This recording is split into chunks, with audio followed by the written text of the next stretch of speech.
ఈ కేదారేశ్వర లింగం గురించి ఒక మాట చెప్తారు. మహాద్రి పార్శ్వే చతటే రమంతం సంపూజ్యమానం సతతం మునీంద్రైః సురాసురైర్యక్ష మహోరగాద్యైః కేదారమీశం శివమీశమీడే. ఇది హిమాలయ పర్వతములలో వెలిసినటువంటి లింగము. నరనారాయణులిద్దరూ కూడా కారణము వలన సాక్షాత్తుగా ఈ భూమండలం మీద బదరీ క్షేత్రమునందు తపస్సు చేసినప్పుడు ద్యోతకమైనటువంటి శివలింగము. కేదారమునందున్నటువంటి శివలింగమును దర్శనము చేసినా, చేయడానికి వెడుతున్నప్పుడు మరణించినా మోక్షమే. ఇది చిత్రం. అయితే కేదారేశ్వర లింగాన్ని దర్శనం చేసేటప్పుడు మాత్రం ఒక నియమం ఉంది.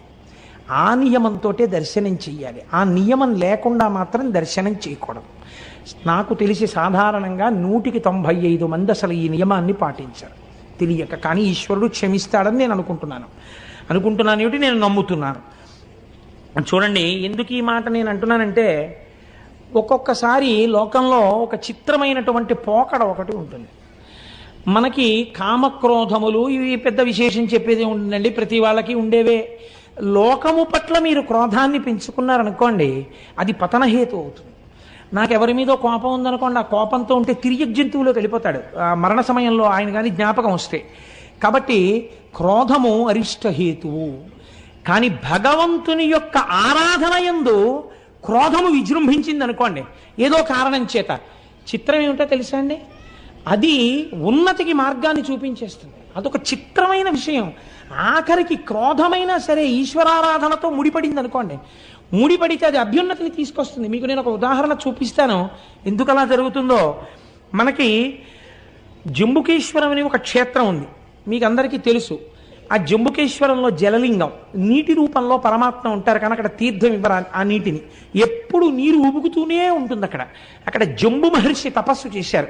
ఒక నేరేడు చెట్టు, అలనేరేడు చెట్టు ఎన్ని లక్షల సంవత్సరాల నుంచి ఉందో ఎవ్వరికీ తెలియదు.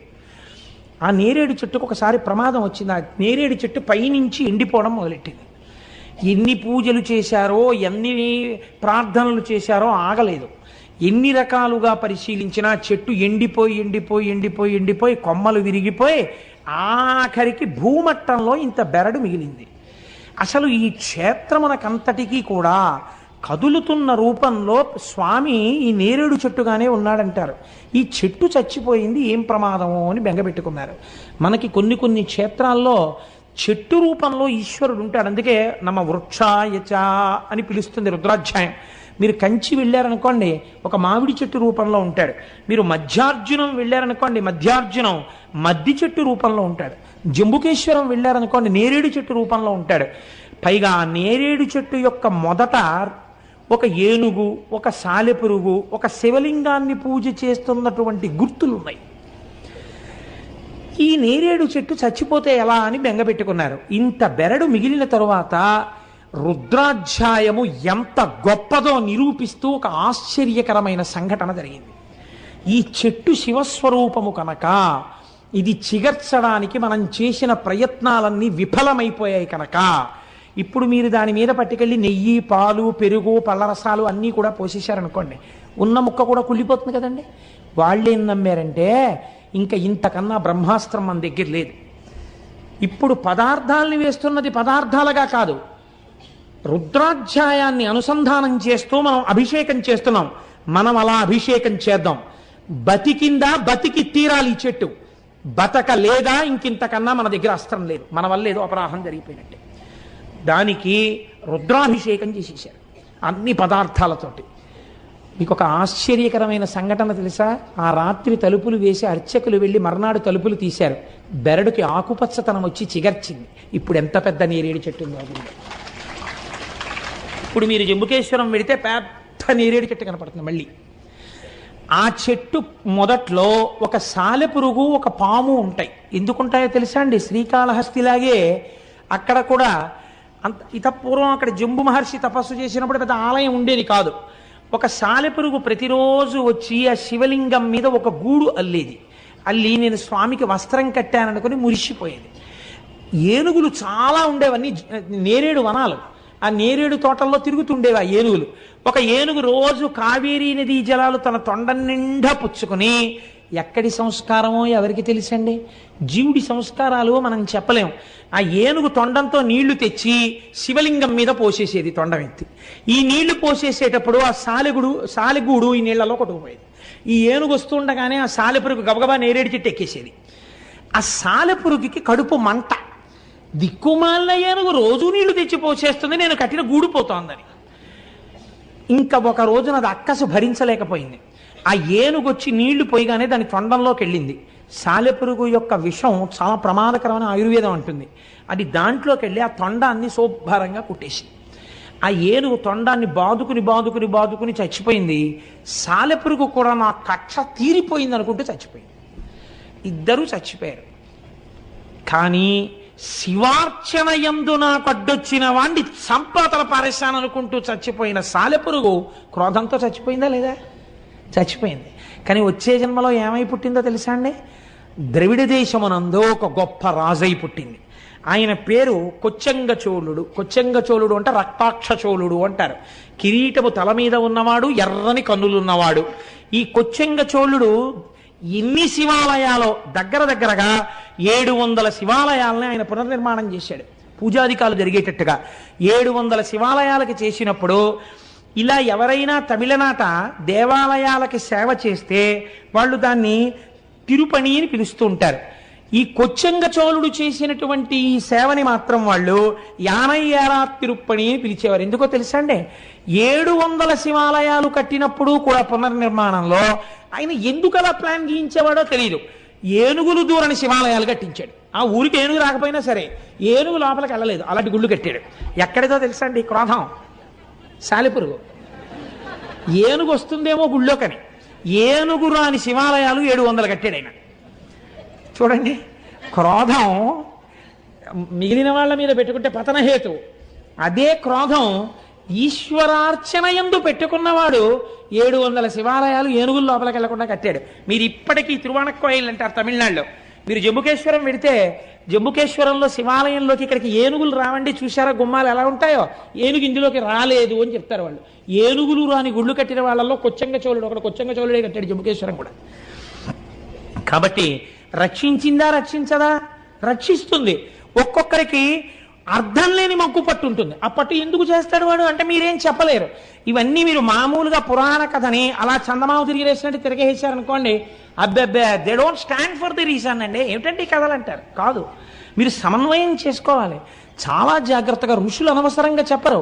దీని వెనక హేతువేది మీరు జాగ్రత్తగా సమన్వయం చేసి చదివితే మీకు అర్థం అవుతుంది. మీరు ఇవి నేను ఎందుకు చెప్తున్నానో తెలుసా అండి? మీరు కేదార దర్శనం చేసేటప్పుడు మీకు విస్ఫురణలోకి రావాలి. లేకపోతే అక్కడ ఒక గేది కింద పరిగెడుతుంటే పాండవులు పట్టుకున్నారండి, తోక ఊడిపోయి శివలింగం అయిందని నేను చెప్పాను అనుకోండి ఓ పద్యం. ఏమిటండి ఇది, తోక ఊడిపోయి శివలింగం అవడం ఏంటండి అంటారు మీరు.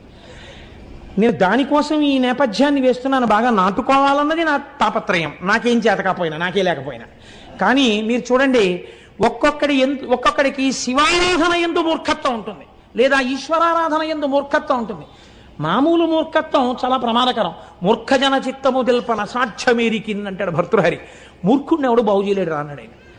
కానీ శివార్చన యందు, ఈశ్వరార్చన యందు, ఇది విష్ణు స్వరూపం కానివ్వండి, శివస్వరూపం కానివ్వండి, మూర్ఖత్వంతో ఉన్నా సరే రక్షించేస్తుందండి. మీకు నేను ఒక ఉదాహరణ చెప్తాను. మనకున్న నాయనార్లలో దండి అడిగల నాయనార్ అని ఒక నాయనారు ఉన్నారు.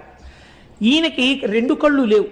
ఈ దండి అడిగల నాయనార్ దగ్గరికి వెళ్ళి ఎవరో చెప్పారు, అయా శివాలయం పక్కనున్నటువంటి తటాకాన్ని ఆ రోజులలో శివార్చనని అంగీకరించినటువంటి మతస్థులు, పేర్లు చెప్తే మళ్ళీ లేనిపోని ఇబ్బందులు ఎందుకు వచ్చిందని, అన్యమతస్థులు తటాకాన్ని కప్పెట్టేస్తున్నారని చెప్పారు.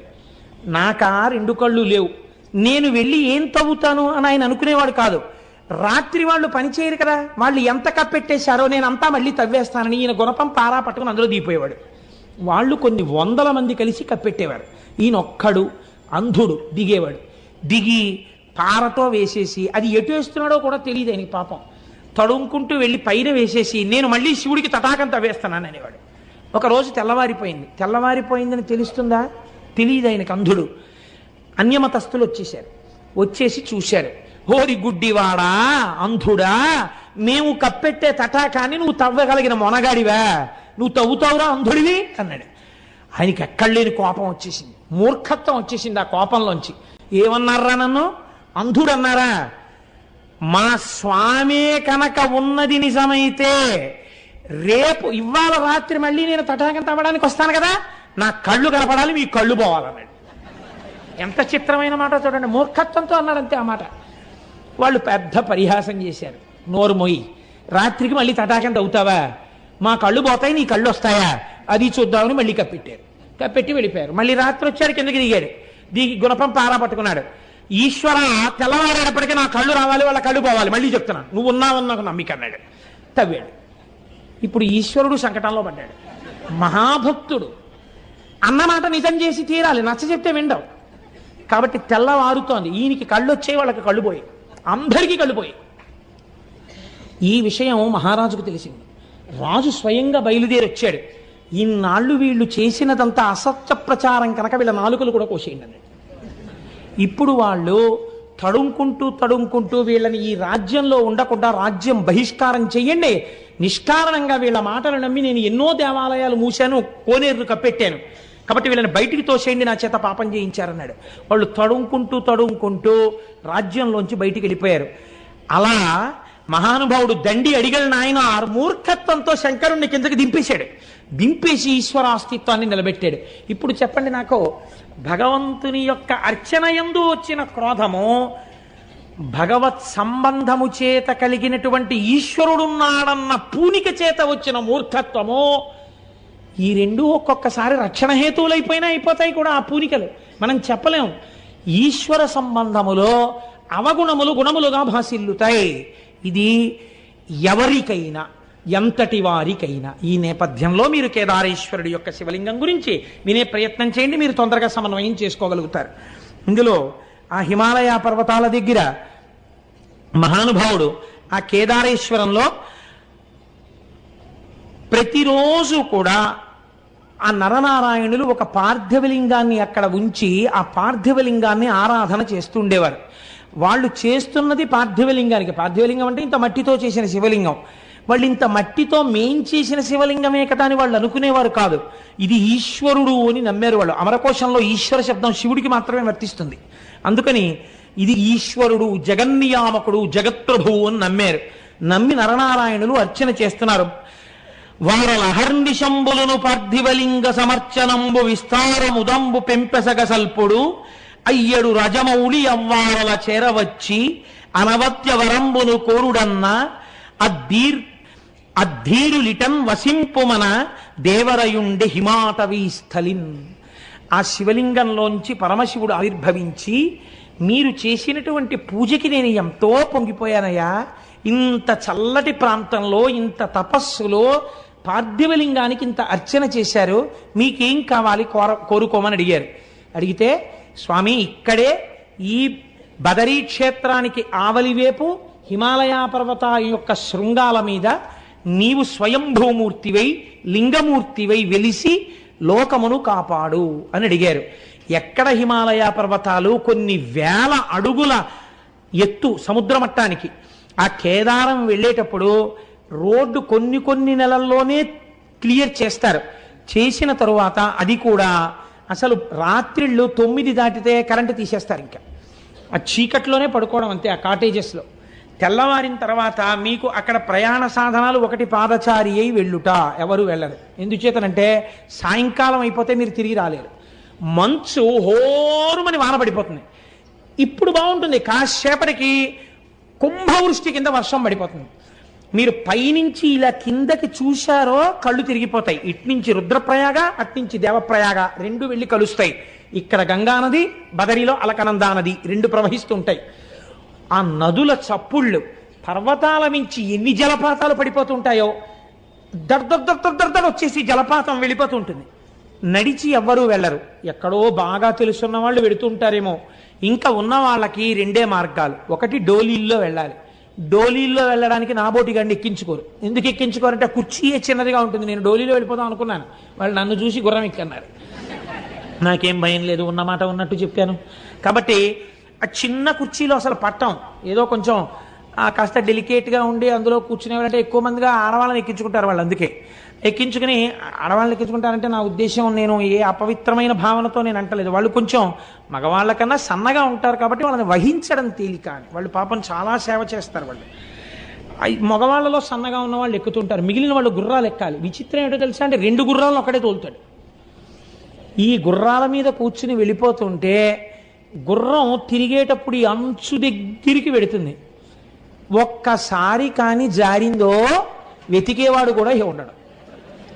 ఇంకెవరు వెతకడం అన్న సమస్య ఉండదు. ఎందుకంటే కొన్ని వేల అడుగుల నుంచి కింద పడిపోతాం. అన్ని వేల అడుగుల నుంచి కింద పడిపోవడమే, చిన్నాభిన్నం అయిపోతుంది శరీరం. అసలు వెతకరు. కేదారంలో పడిపోయాడంటే కైలాసం పోయాడని వెళ్ళిపోతారు. కాబట్టి ఆ కేదారానికి వెళ్ళేటప్పుడు 10 రూపాయలు ఇస్తే ప్లాస్టిక్ కవర్ ఇస్తాడు, డిస్పోజబుల్ రెయిన్ కోట్. అది వేసుకుని ఆ గుర్రం ఎక్కి వెళ్ళిపోతుంది. హోర్న వాన వస్తుంది, తడిచి ముద్దయిపోవడం అంతే. దిగడానికి ఉండదు.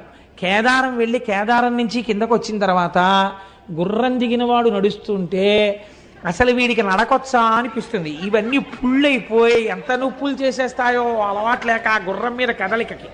అది జీను కదులుతుంటుంది కదా, దాన్ని కొంచెం గట్టిగా ఏమైనా ఇలా తొక్కిపెట్టి ఏమైనా అందామంటే అది కాస్త కాలు జారింది అనుకోండి, కిందకి అయిపోయిందే. కాలు నెప్పెడితే పెట్టింది, కిందకి దిగితే చాలని అలా కూర్చోవాలంతే. కానీ వెళ్ళి తీరవలసిన యాత్ర. ఇన్ని వేల అడుగులు పైకెక్కిన తర్వాత స్వామి దేవళం కనపడుతుంటుంది. పరుగు పరుగున లోపలికెడితే లోపల పెద్ద అంతరాలయం. అక్కడ కేదారేశ్వరుడిగా వెలిశాడు మహానుభావుడు. కేదార శివలింగ దర్శనము చేసిన వాడికి మోక్షము కరతలామలకము అని శివమహాపురాణం నిర్ణయం చేసింది. పెద్దలు నిర్ణయం చేశారు.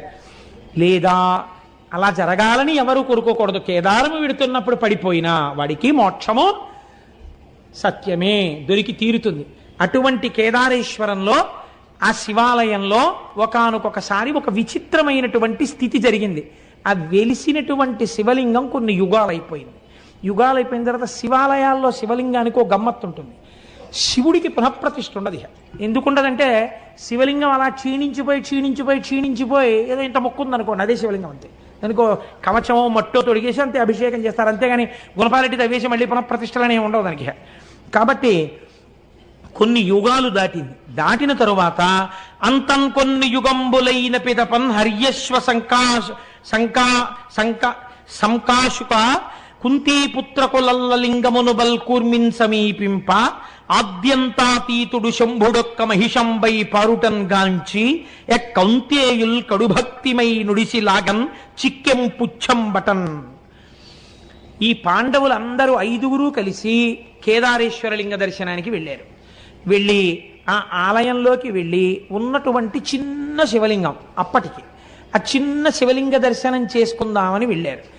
ఎక్కడి నుంచి వచ్చాడో పరమాత్మ, ఆయనకు అదో ముచ్చట. ఆయన ముచ్చట ఎందుకు అలాగంటే మనం ఏం చెప్తాం? అనమాచార్యులు వారు అడిగారు, ఏమిటయ్యా ఈ ఉయ్యాలలో కూడా ఏమిటి, 2 భార్యల్ని చెట్టు 2 పక్కలా పెట్టుకుని?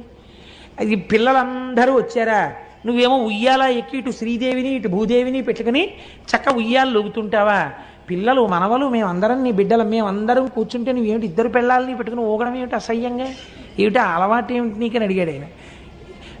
నాకు అర్థమైందిలే, అలల చెంచలమైన ఆత్మలందుండని కలవాటు చేసని ఉయ్యాల.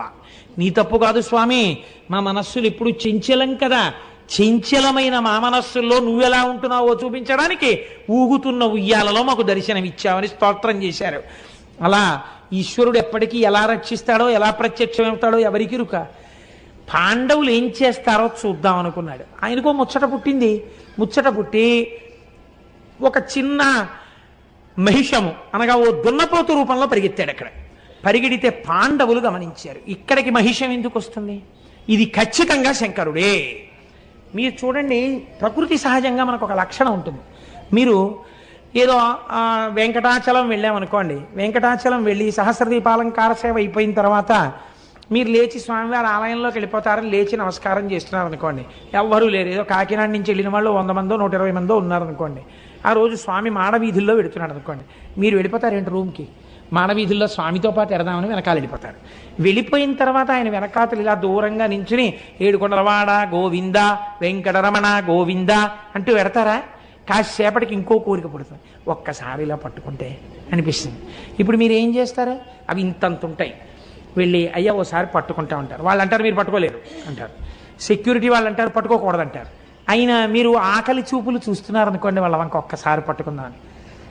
పెద్ద ఎవరు లేరు పాపం, వీళ్ళు ఏదో భక్తుల్లా ఉన్నారు, అందరూ కాకినాడ నుంచి వచ్చారు, అందరూ 120 మంది మాట్లాడుకుంటూ ఒక్కసారే కదా వచ్చారు, ఫోన్లే వాళ్ళు ఏం ప్రమాదకరులు కారు, వీళ్ళు అయ్యప్ప స్వామి వెంకటాచల వైభవం చేసిన వాళ్ళు, అందుకని స్వామి వీళ్లతో మోయించుకోవడానికే ఇవాళ మాడవీధుల్లో తిరుగుతున్నాడు అని వాళ్ళల్లో దూరి వాళ్ళు మొయ్యాలి, నువ్వెవడివి కాదనడానికి, మోయించంటాడు స్వామి. అనగానే వాళ్ళు అంటారు కనుసైగ చేస్తారు అంటారు. అంతే, మన వాళ్ళు 120 మంది పల్లకీకి వాహకులే, మాడవీధులన్నీ మోసేస్తారు. ఇది యథార్థంగా జరిగింది మనం మేము వెంకటాచలంలో. ఏమ్మా జరిగిందా లేదా? 120 మంది స్వామిని మోసేసి పొంగిపోయారు. కాబట్టి ఇప్పుడు ఏమైంది? మన ఆర్తి తీర్చడానికి పరమేశ్వరుడు వస్తే మీరు పట్టుకోకుండా ఊరుకుంటారేంటి? పట్టుకుని తీరుతారు. మహిష రూపంలో వెడుతున్నా అంతటా ఈశ్వర దర్శనం చేశారు పాండవులు. ఆ లింగం మాత్రమే శివుడు అనుకోలేదు, అక్కడ వెడుతున్న మహిషమునందు కూడా శివుడే కనబడ్డారు వాళ్ళకి. ఇక్కడ పాదాలు పట్టుకోవడం కాదురా, మేం మహారాజులం, చక్రవర్తులం, కురుక్షేత్ర యుద్ధం చేసిన వాళ్ళం, తెగటార్చగలిగిన వాళ్ళం, కొన్ని కోట్ల మంది మీద అహంకరించడం కాదు. నా స్వామి దున్నపోతు రూపంలో వెళ్ళిపోతున్న ఇది శివుడే. అంతటా శివుణ్ణి చూడడం, కేదారంలో శివుణ్ణి చూశాకొచ్చింది వాళ్ళకి. కాబట్టి ఇప్పుడు దీనికి కాళ్ళు అట్టుకోవాలని ఆ మహిషన్ దగ్గరికి వెళ్ళారు. కాళ్ళు అందలేదేమంది, ఇది తోక అందింది. వాళ్ళు చాలు మా స్వామి తోక అందిందని గబగబ గబగబ ఈశ్వర స్వరూపంగా తోక పట్టుకున్నారు. వాళ్ళ భక్తికి మెచ్చుకున్నవాడై ఈశ్వరుడు తన పృచ్ఛభాగాన్ని అక్కడ విడిచిపెట్టి దాన్ని శివలింగంగా మార్చేశాడు. అదే ఇప్పుడు మనందరం దర్శనం చేస్తున్నటువంటి కేదారలింగం. కాబట్టి కేదారం వెళ్ళొచ్చాను అన్నవాడికి ఏం కనపడాలి? కనీసం అంతటా శివుణ్ణి చూడడం అభ్యాసంలోకి రావాలి. అంత పరమపావనమైనటువంటి క్షేత్రం కేదార క్షేత్రం. అక్కడే మనం ఎక్కుతున్నప్పుడే దూరంగా కైలాస దర్శనం అవుతుంటుంది. అదిగో కైలాసం కనపడుతోంది చూడండి అంటారు. ఆ మంచుకొండ చాలా విచిత్రంగా కైలాసంలాగే భాషిస్తూ ఉంటుంది. నిజంగా వర్షం ఆగి సూర్యకిరణాలు పడుతుంటే ఎంత అందంగా ఉంటుందో. నిజంగా కైలాసానికి సమీపానికి వెళ్ళి వచ్చినట్టే. కొందరు ఏం నమ్ముతారంటే శంకర భగవత్పాదాచార్య స్వామి వారు అక్కడే తన సత్యదండాన్ని విడిచిపెట్టేశారు అని నమ్ముతారు. అక్కడ ఒక పెద్ద శంకరుల సత్యదండం యొక్క ఫోటో ఉంటుంది, అక్కడే ఒక చిన్న ఆలయం కూడా ఉంటుంది. కాబట్టి కేదారము అంత గొప్ప క్షేత్రము. ఇవాల్టి రోజున మనం ఈశ్వరానుగ్రహం చేత కేదారం వెళ్ళాం, కేదారేశ్వరుడి దర్శనం చేసుకున్నాం.